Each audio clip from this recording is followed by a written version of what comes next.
Ya, jadi pastinya semua hal yang akan kita praktekkan ini sesuai dengan tips atau hasil penelitian dari Pusat Pengendalian dan Pencegahan Penyakit ya, atau CDC yang ada di Amerika Serikat. Betul. Nah, kita akan langsung praktekkan bagaimana caranya. Kalau sekarang saya dan Alfian hanya memakai satu jenis masker saja. Karena kebetulan di ruangan ini tidak terlalu banyak orang ya, jadi masih cukup aman untuk menggunakan satu masker. Tapi kalau kita berada di keluar ruangan, kendaraan umum dan sebagainya, lebih baik kita menggunakan double masker. Langsung kita praktekin seperti apa? Oke. Sebelumnya kita hand sanitizer dulu tangan kita untuk memastikan bahwa tangan itu benar-benar bersih. Jadi pastikan sebelum kita memakai masker menggunakan hand sanitizer. Atau mungkin kalau Anda sedang berada di rumah, ada sumber air, ada sabun, bisa lebih baik juga untuk cuci tangan dengan sabun dan air mengalir. 20 detik, jangan lupa sambil 20 detik sambil. Nah, kita ambil dulu masker medisnya. Gitu ya, masker medis. Jangan lupa juga untuk masker medis ini selalu gunakan yang ada kawatnya di bagian atas. Jangan digunakan di bagian bawah. Karena ini semata-mata untuk menjepit bagian hidung biar lebih rapat ya. Biar lebih rapat. Oke.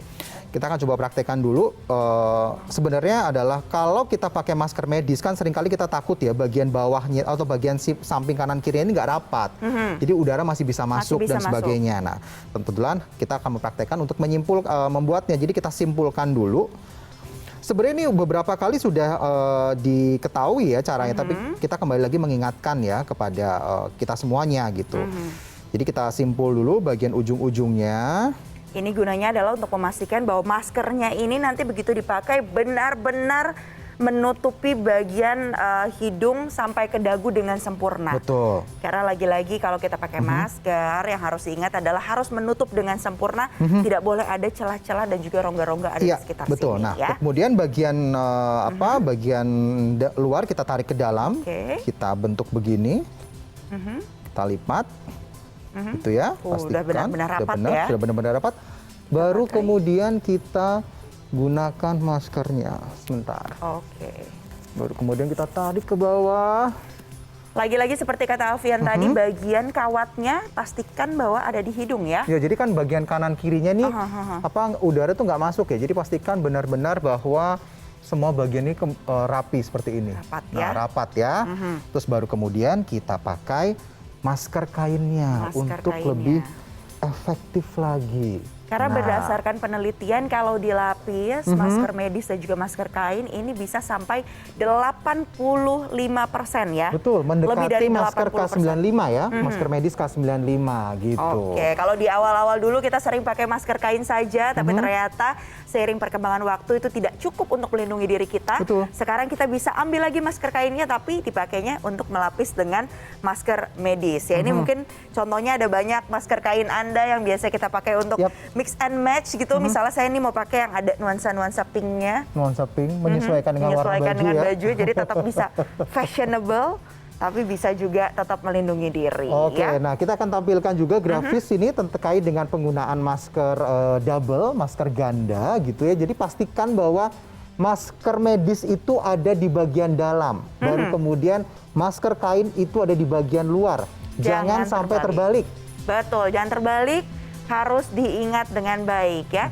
Tapi yang pasti jangan sembarangan juga nih untuk bisa menggunakan maskernya. Bisa dilihat nih dari contoh gambarnya ya. Jadi masker medis dulu, baru di luarnya dikasih masker kain. Nah, tapi kalau kita lihat di sini, kadang-kadang orang tuh berpikir bahwa biar lebih efektif akan pakai masker medis double masker medisnya.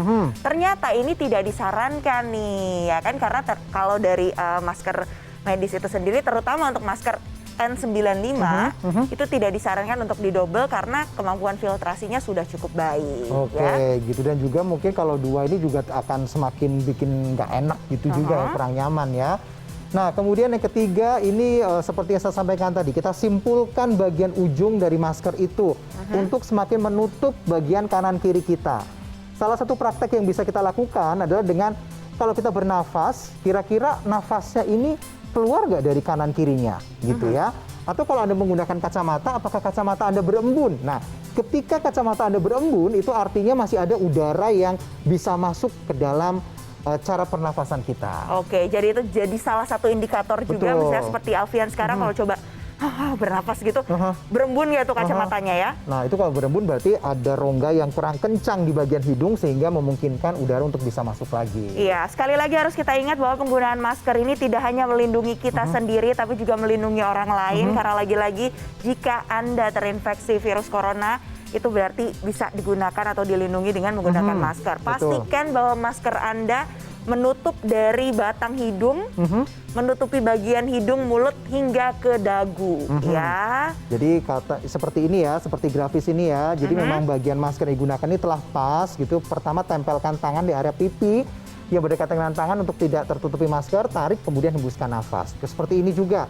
Pastikan bagian atas yang ada kawatnya di masker medis benar-benar pas digunakan dan benar-benar rapat sampai dengan tidak ada udara yang bisa masuk ke kita. Oke, bisa kita cek langsung ya. Itulah pentingnya juga untuk memakai masker. Tapi kadang-kadang kita suka lupa nih, kalau kita pakai masker, apalagi sekarang ada penggunaan strap mask, kemudian kita merasa agak-agak sedikit ngap, lalu maskernya ditaruh di dagu. Nah, mas dagu ya, masker di dagu.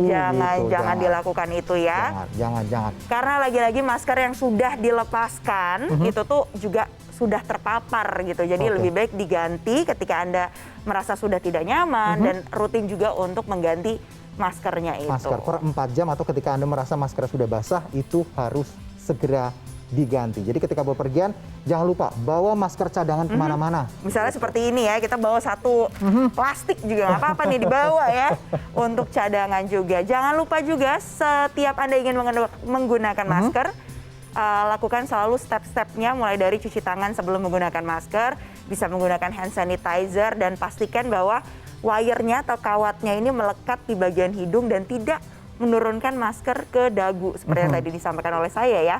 Pastikan juga seperti yang tadi Alfian sampaikan, ganti maskernya kalau sudah kotor atau basah dan rutin setiap 4 jam sekali. Oke, ini semata-mata kita lakukan untuk kembali mengingatkan kita semuanya bagaimana cara menggunakan masker yang baik dan benar.